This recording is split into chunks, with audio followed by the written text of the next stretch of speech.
and girls, children of all ages. Um, it's the pre-lock show for Crunch Time presented by RotoGrinders. I am Chief. This is Kyle, and we are here to hopefully help you people put a few more dollars in your pockets after the main slate with some of the showdown content. Kyle, so glad to be doing the show with you today. We haven't done one before, so I'm pretty pumped about this. How's everything going your way? Yeah, I'm excited to do a show with you. Like I said before we went live, I've been following your stuff. You've made me a lot of money on Prize Picks over the past couple of years, so appreciate you on that. And yeah, I'm looking forward to it. This main slate went okay for me, so I'm looking to potentially bounce back a little bit. Saquon Barkley bailed me out a little bit at the end there, but I could use a good Sunday night, so I'm excited to talk some winners with you here. Yeah, absolutely. And I know we talked a little bit about it pre-show, but hopefully, guys, this isn't going to be your same old showdown. Let's talk about who to play at running back, and we will talk about that. But we want to talk some strategy. We want to maybe kind of get inside our heads, get inside each other's heads, and talk through slate approach. How we might be thinking about making certain decisions, especially when I started building earlier today, preparing for the show. I didn't have any ownership, and so that's something that's interesting for me from my perspective. I start building without ownership first, and then I look what's it's uploaded, because I just like to see where I am versus where the field may be, and I will make some tweaks as ownership comes in. But Kyle, if you could just kind of talk me through since this is our first show together, your general showdown approach, and I know it changes from slate to slate, but kind of how do you like to attack these things? Just in your own personal way.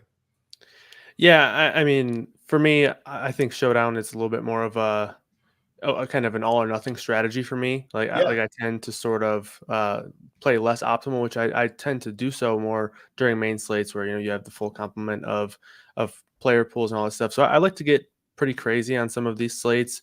On the Thursday night show with Chop, I mentioned that Devonta Smith was my favorite captain, and that was a fairly off the wall captain play for that night, which I like to kind of take the slate night by night, but usually I like to be fairly contrarian in these showdown slates because at times it can be it's definitely a wild game with the way points can swing the leaderboard. So I like to kind of take that variance and run with it here.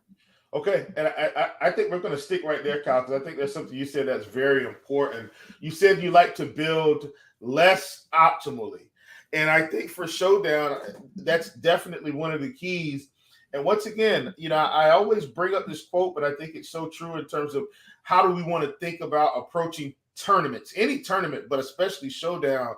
JM to Win, who I've never actually met in real life, but was just kind of somebody I patterned my thought process after earlier in my DFS career. He always says, have the imagination, right, to think for yourself, create a different outcome than what the field is thinking. Because when we look at this ownership, basically it's telling us a story every time we open up the lineup HQ.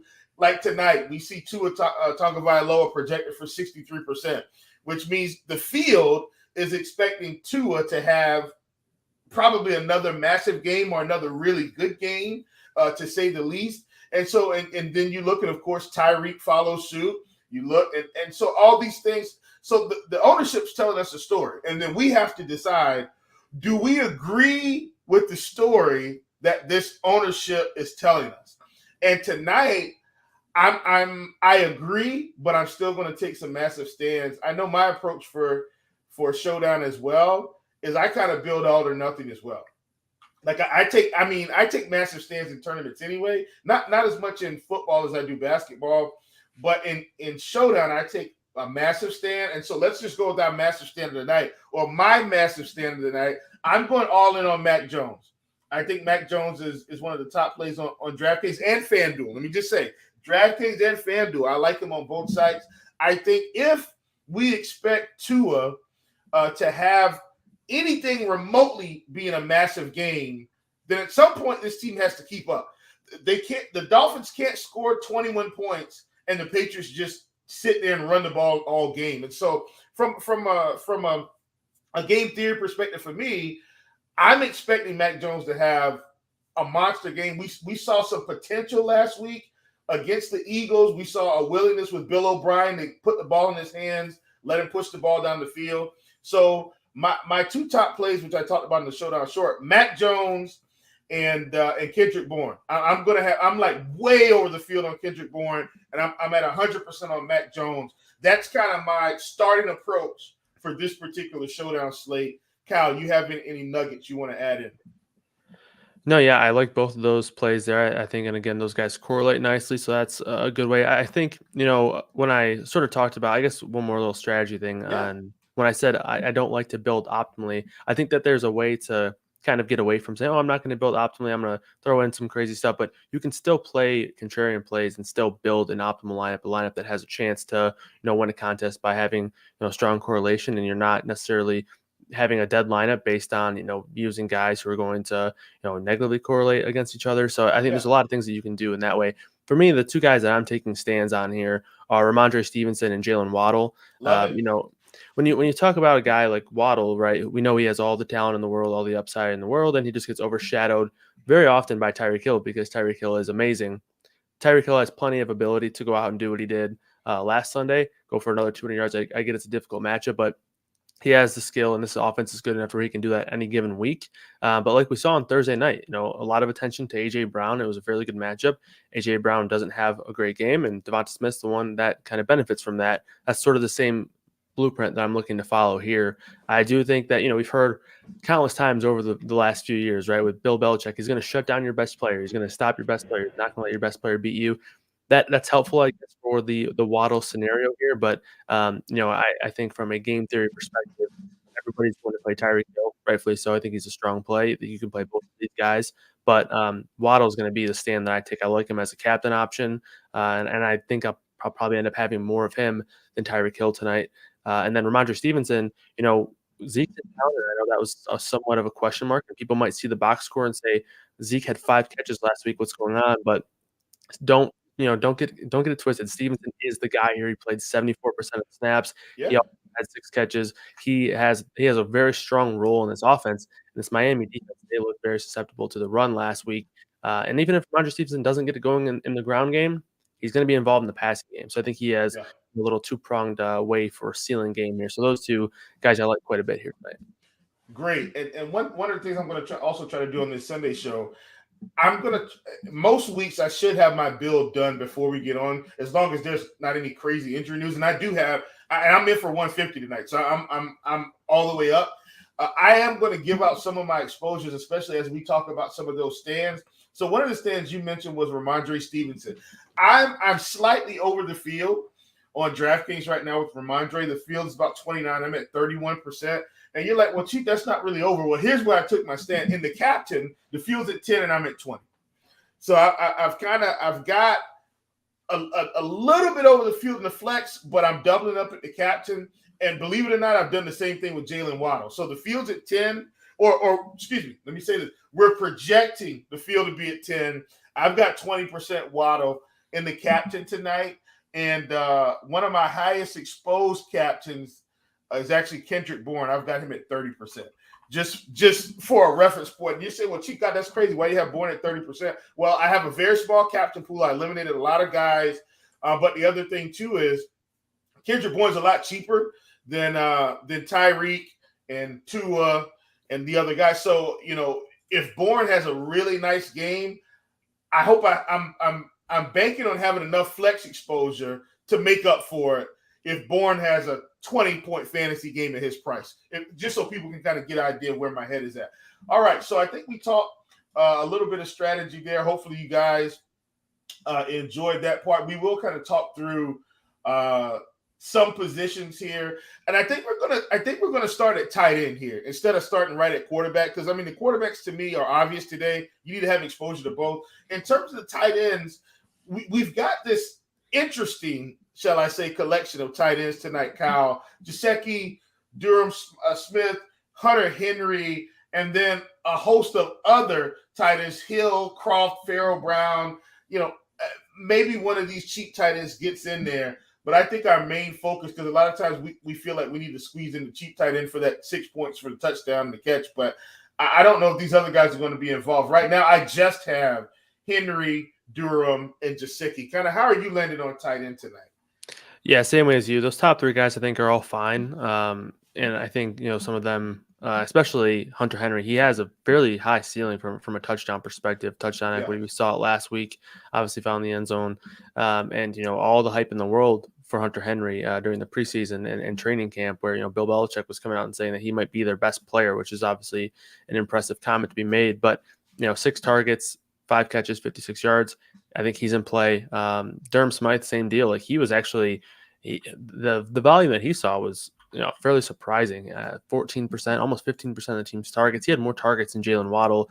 Definitely can't count on that every week, but Yeah. just goes to show that he has a role. And obviously they let Gesicki walk, and Durham Smythe was the guy left standing. They didn't go out and get anybody else. So that shows a little bit of a vote of confidence for him there. So I think he's fine. But I think that my favorite might be Gesicki out of these 3, just simply because of price. In terms of his role, he wasn't on the field as much as you would like, but he's one of those guys who, when he's on the field, he has a role where he's typically in design plays or plays where he's going to be running routes. And you'll see a lot of tight ends in the NFL where they might play more, but they're blocking a lot. They're not running routes. Gesicki is never going to block. He's not a blocking tight end whatsoever. So if he's on the field, he's going to be running routes. Last week he had 3 targets, 3 catches for 36 yards. If he finds the end zone, he's going to be one of the better value plays on the board, especially amongst these tight ends. So I think Gesicki is actually my favorite amongst these 3. Yeah, I'm over the field on Gesicki as well, but I'm around 20%. I'm trying to see where and I'm slightly over on Durham Smythe, and then believe it or not, I'm slightly under on Hunter Henry, but I'm okay with that because remember I've got Mac Jones locked in, so I should hit the combination if I get it right. The combination should be there somewhere along the way, so I'm not worried about that. Let's kick it over to defense, and I know to me defense is a fickle position because it's one of those things where even if they get a defensive touchdown, that doesn't mean they're going to be optimal. Like I know the Cowboys against the Jets was a totally different scenario. There was a shutout, there were multiple touchdowns, but that to me that's not typically how defenses go. I'm typically thinking they're going to end somewhere in the 4 to 8 fantasy point range. And is it worth it for me? No. So I'm more in terms of generally across the board on every slate, unless it's just like someone facing like the backups quarterback. I just fade defenses every slate. And I know that's not defenses are a necessary evil sometimes to get different, but I'm just in the camp where I just hit the X button and I'll live with the result. If a defense beats me on a showdown slate, I throw up my hands, Kyle, and I move to the next one. I say, hey, you got me this time. But I think over a 17 game sample size for a defense over the season, they're not going to beat me if I just X them out every slate. But that's my philosophy. Where are you at on defenses in this particular slate? Yeah, I pretty much agree with you wholeheartedly. Like, the ceiling's limited on most slates, especially on this one. And, typically the times where defense feels the best is when they're absolutely chalky, and that's never fun to play a chalk defense. So I'm typically in the same boat where I'll almost always be underweight on defense, unless it's one of those things where they happen to fit, and I don't like any of the other value options. But almost all the time, you can find a guy down there who, if he finds the end zone, he's almost certainly going to have a higher ceiling than these defenses. So I'm usually in the same boat where I stay away from defense. Okay, so that's defense for tonight. I think it's about to get interesting real quick. We're kind of going in reverse here, saving the best for last. Not this particular category, but kickers. Where are we landed on kickers? I've got about equal exposure to both kickers. If we happen to end up, it's kind of like we expect both of these teams to move the ball. What if they both throw for 250 plus and we end up with 2 touchdowns or something like that and 5 field goals? Like it's possible. I do have pretty good exposure to both kickers. How are you feeling about those guys tonight?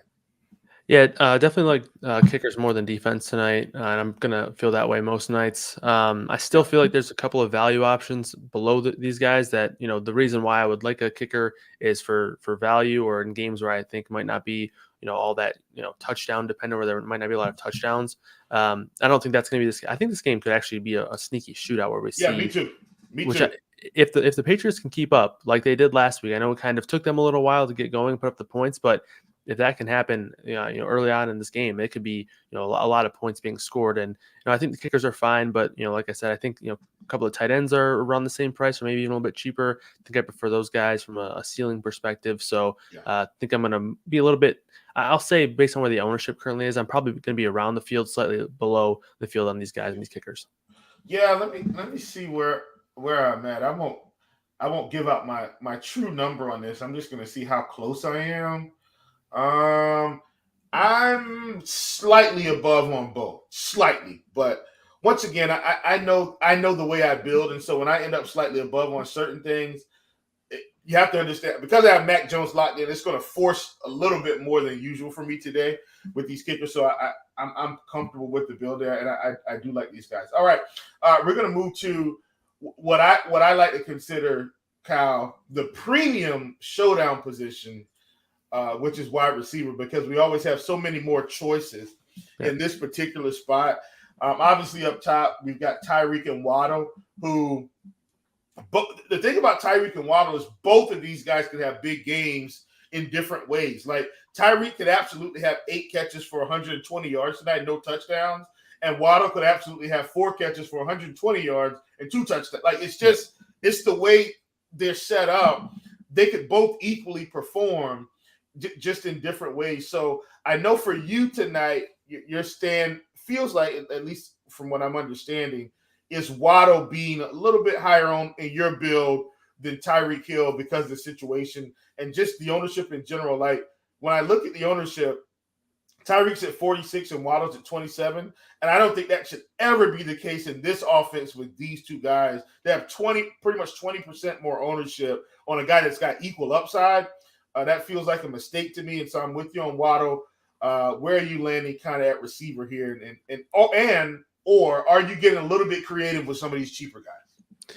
Yeah, so Waddle, he's my favorite captain pick tonight, and he's probably going to be the captain in my single entry lineup, and I'll probably have a good amount more Waddle than Hill. The kind of the thought process behind that is almost everybody is going to have Tyreek Hill, it feels like, whether they're in the captain or the flex. And, Showdown, you're already playing with such thin margins with all the duplicated lineups and top heavy prize pools to where, you can have the most optimal player be Tyreek Hill. And if you have him, you could have 100% Tyreek Hill and still struggle to find the top of the prize pool. So I tend to think I have a better chance at winning when I'm ultra contrarian. And tonight that's going to be as scary as it is not having as much Tyreek Hill. I don't think I can go completely X him out because of how good he is and how high of a ceiling he does have. But I'll definitely have more Jalen Waddle than Tyreek Hill by a fair margin.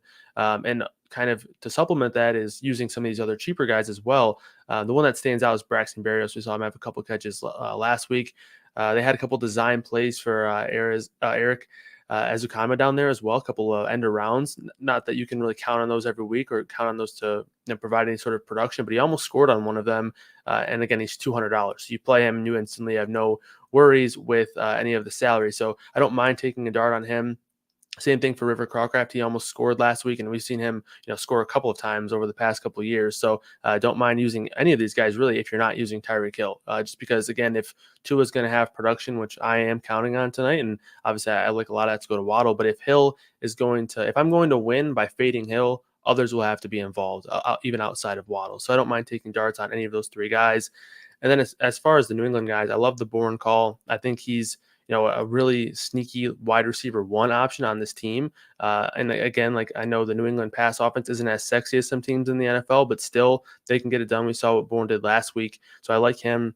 And I think Juju Smith-Schuster is going to be completely overlooked. I think he'll have certainly lower ownership than Bourne, but potentially, sub 15% ownership. I know we have him at 18 right now, but in some contests, I would not be surprised to see him really go overlooked. Obviously, the circulation of the knee injury rumor really kind of hurt his public image, I suppose. He came out and said his knee is 100% fine. All I can do really is trust that he's going to tell the truth and be honest about that, because that's like I don't have any of the other information. And he had 7 targets last week. So I think Juju's also firmly in play here. And he's going to be probably my second favorite New England pass catcher behind Kendrick Bourne. Yeah, I'm with you. I'm about right at the field on Juju. And part of that is because I'm so overweight on like other guys. Like I'm even overweight on Zeke, which we'll get to a little bit later. But I'm not overweight because of what we saw last week. I'm just overweight because I saw this Miami defense get shredded on the ground last week. Like they just got demolished. Like when Austin Eckler is demolishing you on the ground, that's a problem for me. I don't care if it's week one. Like, not that Eckler isn't a great player. Don't get me wrong, but he's not a 100-yard per game rusher. That's not his style of play. So we'll get to that in a second. But I'm with you here at wide receiver. I do have some of these sneaky guys like River Craycraft. I guess I'll give that up. I'm 10% over the field on River Craycraft as well. Like I'm well over. Let's see who else. There was another receiver I think that I was well over the field. I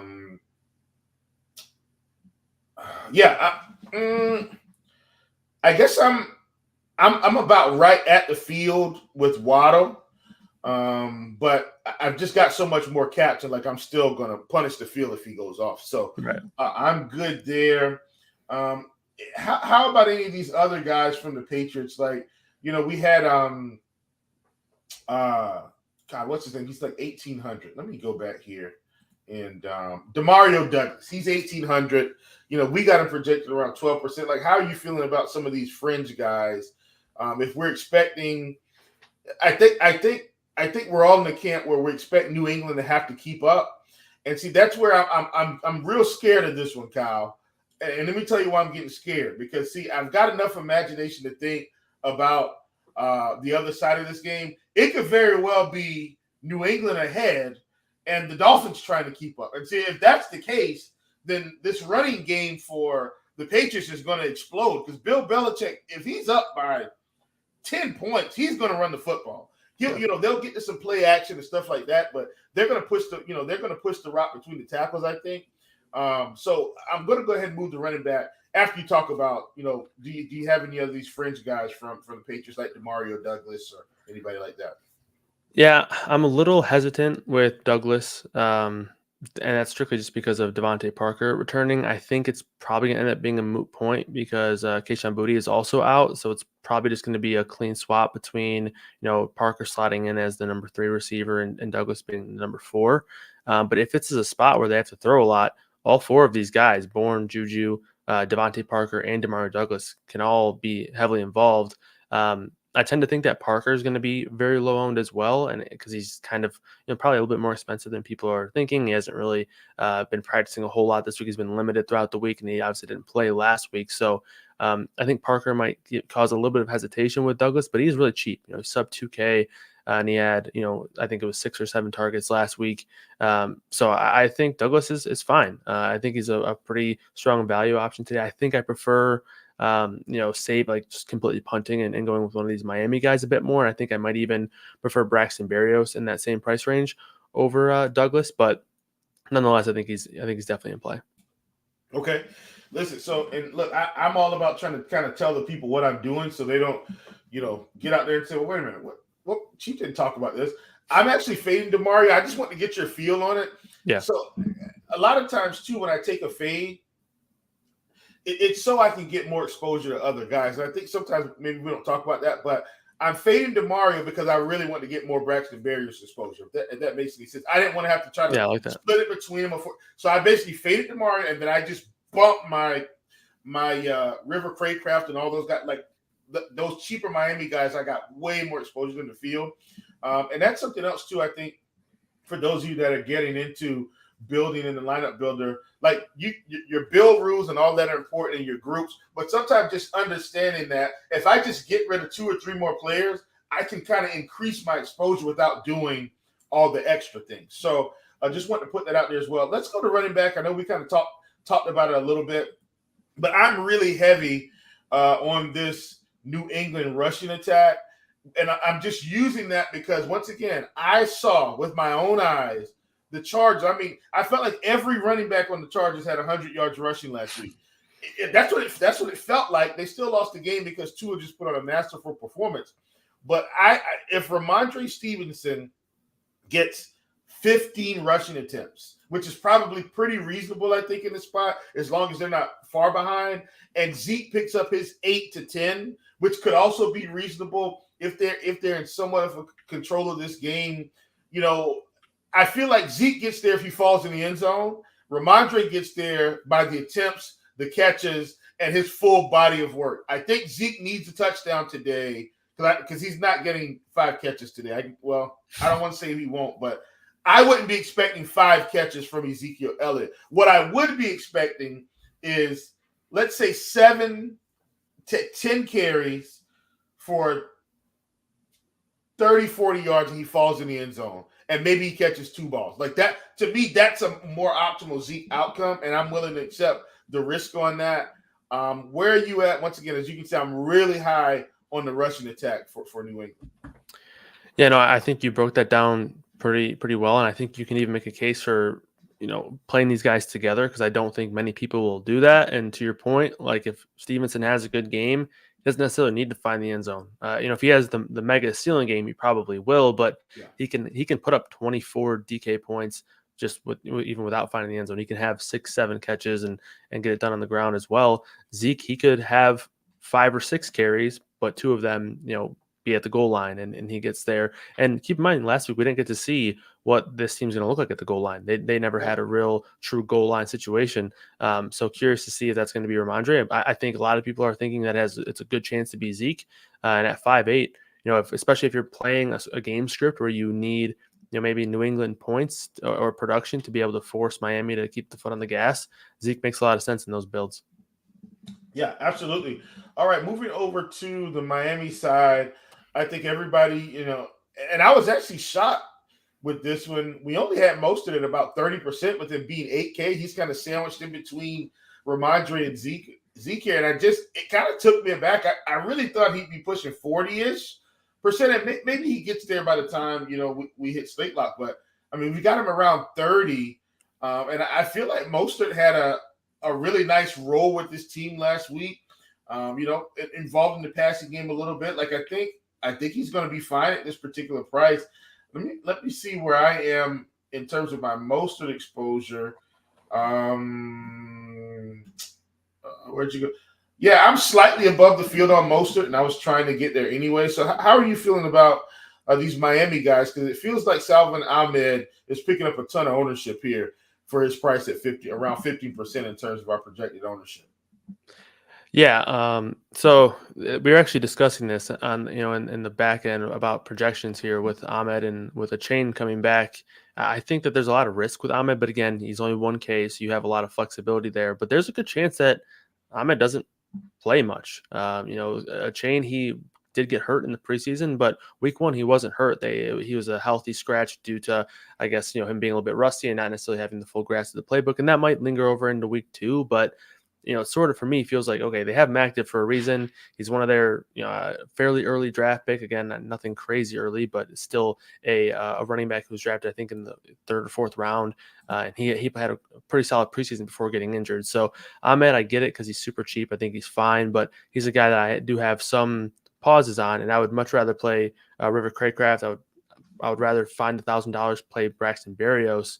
But as for Raheem Mostert, I think he's probably one of the sharper plays tonight, just because of the fact that he's the running back, one on a team that we are expecting to score a lot of points. And he's not getting enough love, in my opinion. I know he's kind of at a price point where he's kind of, like you mentioned, sandwiched in between some guys. But for me personally, when I'm going to be lower owned on or lower exposed to Tyreek Hill, it makes a lot of sense to have the next guy with the behind Waddle with the second most touchdown equity on this team, and that's Raheem Mostert. So if he falls in the end zone twice, and if Waddle has a decent game, and Tyreek Hill sort of has one of those average games, you're looking at a spot where fading Hill really pays off. And obviously, if you're fading Hill, Waddle and Mostert are the 2 most likely guys to suck up the production here. Yeah, I think something you mentioned there as you were closing your statement. If Tyreek Hill has an average game, it's not going to be good enough to win. Yep. Like that might be the lead of this whole show, Kyle. Like that, I don't want to bury the lead. That might be the theme of this whole thing. If Tyreek Hill has 5 catches for 60 yards, that's not enough to win today. Like in fact, he won't even be optimal at that price. Even in the flex, unless everybody else just has a meltdown. Let me say that. Like everybody else would have to flop for him to have 11 fantasy points at this price and be optimal. So, and then if you flip it over to FanDuel, same thing. Like he's going to be way less optimal with 5 catches for 60 yards. Now, do I feel like that's where he ends up? No. To me, this feels like if Belichick can bottle him up, to me, bottled up for Tyreek tonight is probably 5-6 catches for 80 yards. I don't think he's going to completely shut him down because of the speed and the way they'll get him involved. Like A.J. Brown has got to run routes, in my opinion, to get the ball. Tyreek, they'll just stick him out there and run a screen or something and say, hey, just go run around, figure it out. And so that's the one difference in Tyreek and everybody else kind of in the league. He's a little bit more gadgety than we give him credit for, and he doesn't have to just streak down the field. I mean, I've seen him just run 5-yard outs. He takes you for 20 yards. That's kind of the threat of Tyreek. So I still think, I think he's probably ends up around 80 yards this game, like on an average end. If he hits $120, $150, then hey, good night. We got it. Hopefully we just have enough. But I'm with you. The lead, once again, let's go back to that. If Tyreek has an average game, I don't think it's good enough, and you're going to need these other guys to carry the load for sure. Yeah, I think the way you mentioned is where you can kind of just say, okay, if he does go for 150 and 2, like your night's probably just over. But the thing is, if you play a bunch of Tyreek Hill and he has a good game, you need a lot more to happen than just Tyreek Hill because he's going to be in a lot of lineups. A lot of lineups are going to be duplicated. He's going to be played with Tua a lot, obviously. So it's kind of going to be a trickle down effect where just having a good Tyreek Hill game in your lineups isn't really enough. You're going to need more because everybody's going to have exposure to Tyreek Hill. And again, a lot of dupes, a lot of top heavy prize pools tonight with the showdown. So that's kind of my strategy. I kind of just, cut out I get straight to the point essentially where if Tyreek Hill burns me, then I'm probably not going to have a good night. But if he has an average night, I have a really good chance to be ahead of the field. Absolutely. Steve, can we bring that screen share? I want to kind of crunch out a small, let's go contrarian here. Here's where I want to start. There's something we mentioned earlier, and we were just kind of talking about, what if this game goes a totally different direction than we expect, and the Patriots are in control? Steve, can we just get and Kyle, you have freedom to veto this, okay? You have freedom to veto this. So I don't want you to think I'm just running rogue here. Can we get both running backs in the flex with Waddle and the captain? And let's just see how that comes out. We're not going to build a whole lineup. But Kyle, how are you feeling about that? Or something like that, where we're kind of building for Miami to score, but we're building more from them to come from behind. So we've got Stevenson, we've got Zeke, and then we've got Waddle and the captain. We still got a whole lot of flexibility here. How do you feel about something like that if we were just kind of talking through, some single entry concepts? Yeah, no, I like that build. I don't have Zeke currently in my single entry, but I was hoping for a little bit of extra salary, and then I probably would have.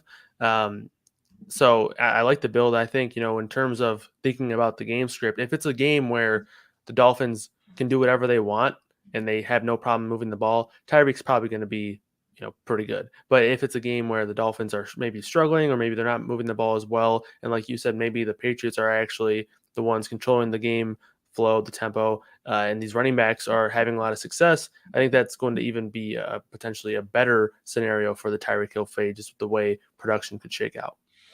There we go. So if we're building, let's say in this one, we're saying, all right, we're going full-blown game script. That's kind of how we're going to attack this thing. Then what's kind of your next step if we've got to build like this? What's your next thought process? Even though you may not be building this particular lineup, what's your next piece? You're like, okay, New England's in control. Waddle's really involved. They've shut down Tyreek a little bit. What's kind of your next piece here? Yeah, I think next would be Tua in the flex, just to add that correlation. If Waddle has a big game to where he is, he's winning us money by being the captain, Tua is obviously going to have correlated points there. And then to an extent where if it is that game script and New England gets ahead, we could potentially see a positive game script or maybe even some garbage points laid on for Tua as well. Okay. All right. And that's actually what I was thinking. Like if Waddle's going off and they got to come from behind, we got to expect Tua to be involved here. Let's get one last piece. We won't build a full lineup, but one last piece, because it looks like we're banking on the production coming from, or a good chunk of production coming from the running backs here. It feels like to me we probably need one more piece for Miami.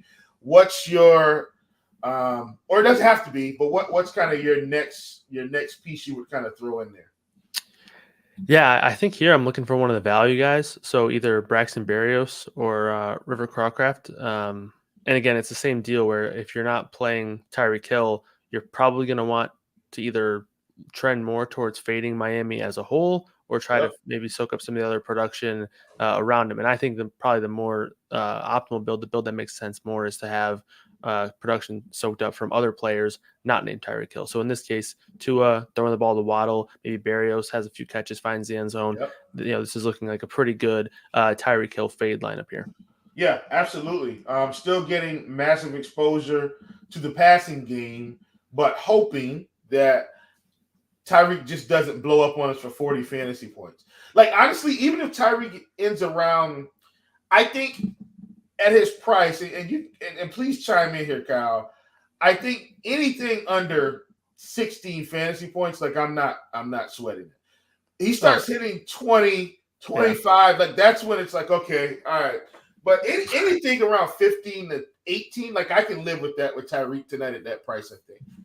Yeah, I agree. I mean, if you told me right now he put up 15, I would have no Tyreek Hill. Like I think that I would feel good about that with the way my lineups are currently built out. And 20, like you probably still have somewhat of a chance if the rest of your lineup also performs pretty well. And obviously 25, you're probably going to be 2 steps behind and in very, very deep water, probably no luck catching up. But 15 or less for Tyreek Hill would make my night. That's for sure. Yeah, and I'm looking. I've got. Where am I at on Tyreek? Man, so here's the thing. So here's what's crazy about tonight with me. I'm under with Tyreek on cap. Like I couldn't completely fade him just because he has the ceiling. Yeah. I'm under in the captain. And I'm under in the flex as well. Like I'm about half. So the field's at 46%. I'm at roughly half of that. But remember, I've got so much more of these other people. So and a lot of it's Patriots and Waddle. And so I'm pretty excited about this slate tonight. Kyle, do you have any other nuggets, thoughts, concepts you want us to discuss about tonight's slate?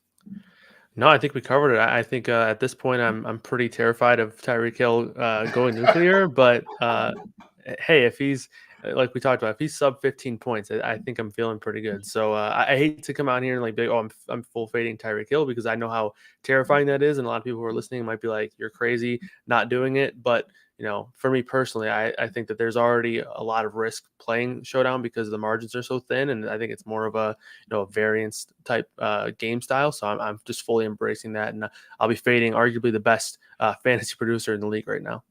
Yeah, absolutely. I mean, I think people understand, especially people that have watched this show enough. I think they understand what you're trying to convey. Like if you want to win the millie, you got to take some stands that make you uncomfortable. And that's GPP play. You need to be you have to get comfortable being uncomfortable. I went full fade on Josh Kelly today. I had 0 Josh Kelly. I went full fade on Josh Allen. I just felt like they had a little bit too much ownership, but Josh Allen had a good game. Don't get me wrong. But my point is sometimes you got to take some stands. And that doesn't mean you're going to be right, but you got to be confident in your thought process for that day. So hopefully everyone enjoyed the show. I didn't really see too many questions. So we're going to wrap this thing up, put some more time back in your pockets because we're about to hit lock in 1 minute. Kyle, thanks a bunch, man, for coming on. It was my pleasure to serve with you today live. I'm Chief. That's Kyle. This has been a Pre-Lock Show. I'll see you again next Sunday.